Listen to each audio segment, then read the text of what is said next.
In the wake of Episode 8's profoundly moving and compelling storyline, FX has just dropped a 25-second teaser for the upcoming penultimate episode Car. Saying it out is really devastating. I still can't believe we're down to the last 2 episodes. The upcoming episode, Crimson Sky, appears to be a pivotal one in deciding the destiny of Japan and the result between Toranaga and Ishido, following Mariko's revelation of a secret mission from Toranaga in the previous episode and her apparent journey towards Osaka with Yabushige and John Blackthorne.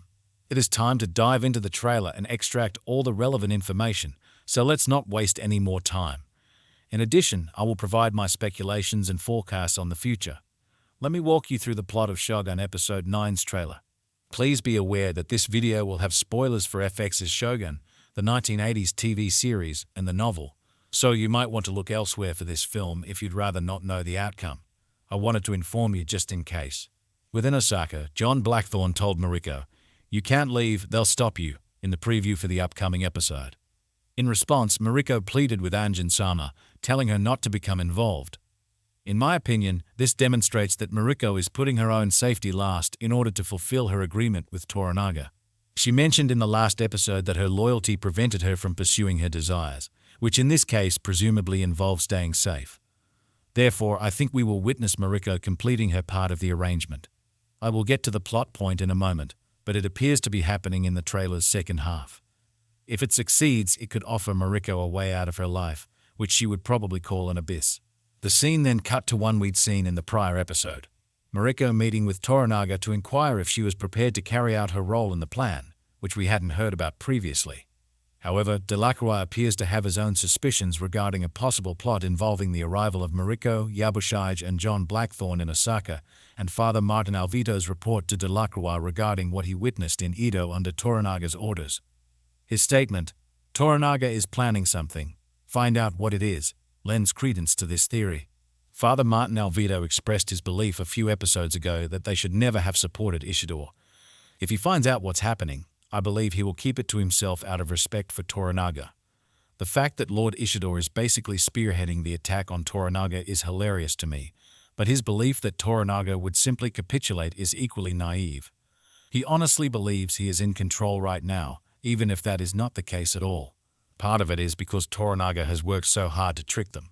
But Ishido had entire faith in Seiki Nobutatsu's treachery against his brother from the very first scene of the previous episode. This further demonstrates Ishido's lack of maturity and competence as council leader at the time.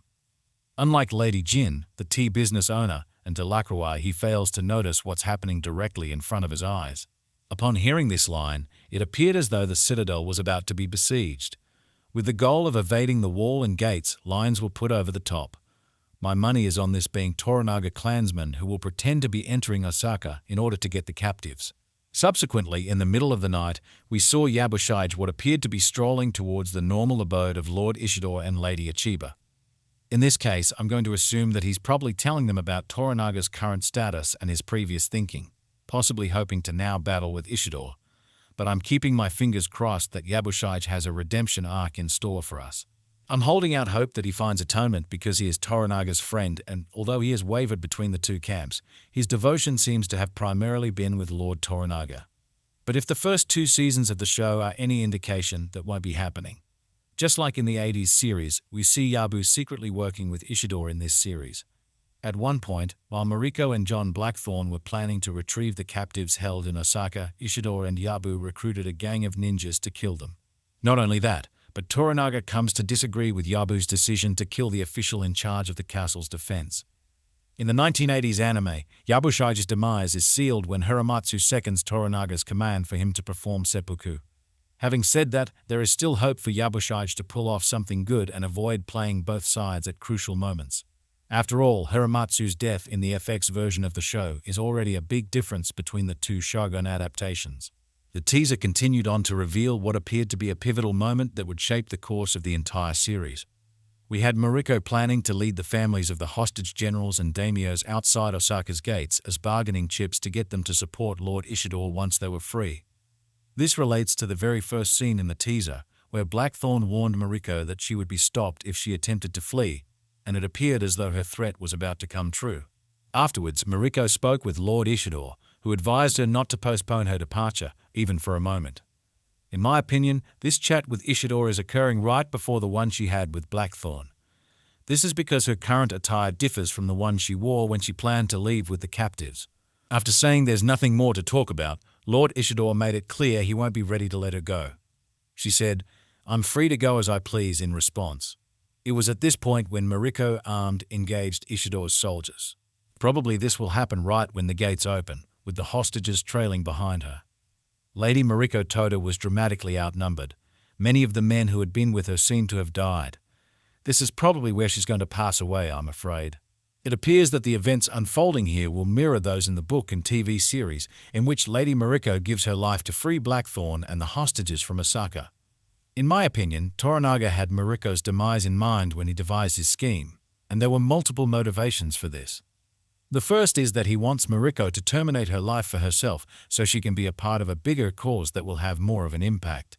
He understands that this is what she wants out of her current situation. The second is that he is aware that the death of Mariko will alter the dynamic between Toranaga, the supporting daimyo of Ishido and Chiba, and the rest of the supporting daimyo. As a result, a large number of them will defect to Toranaga's cause, giving Toranaga an advantage in the Battle of Sekigahara. The last 15 minutes of the majority of episodes usually feature a major plot point. Loss of Jozen occurred in Episode 4. A large portion of Toranaga's troops was killed in the earthquake and landslide that occurred in Episode 5. Sujama passed away in Episode 6. Nagakato died in Episode 7. Hiramatsu performed seppuku in Episode 8. I have a feeling that Episode 9 will include the shocking death of Mariko Toda. This will have far-reaching consequences affecting not only Buntaro and Blackthorne, but also the daimyos of Japan, who will begin to wonder if they should be siding with Lord Ishido at this pivotal juncture. Taking a stand with Ishido appears to be a decision that Lady Chiba will come to deeply regret. The sense of security she believed she would experience in overcoming her deep-seated fears will certainly resurface. Mariko travels to Osaka in preparation for the battle of her life, according to the synopsis of the upcoming episode. As time runs out, Blackthorne and Yabushige race to preserve their own lives. Accordingly, I think Mariko will die. The plot summary for Episode 10 provides further evidence of this. It said that after a sad death, Mariko's tragic death was the only one that could happen, therefore her demise is imminent, and it will be intense to witness. Although this isn't the initial plan, it's a more strategic one that, instead of attacking Osaka from the outside, opens it up from the inside.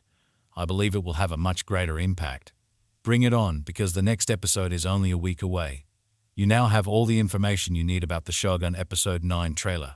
To access more movies on Shogun, simply click on the card located in the upper right corner. I will keep covering the show until it ends, as I have done since the first episode. If you're interested in seeing more videos on the Shogun, I've been exploring the real historical figures that inspired the characters. You can see a whole playlist on my channel. After this, what do you anticipate happening? Post a comment telling me what you think. As always, I appreciate you watching the video, and I'll see you next time.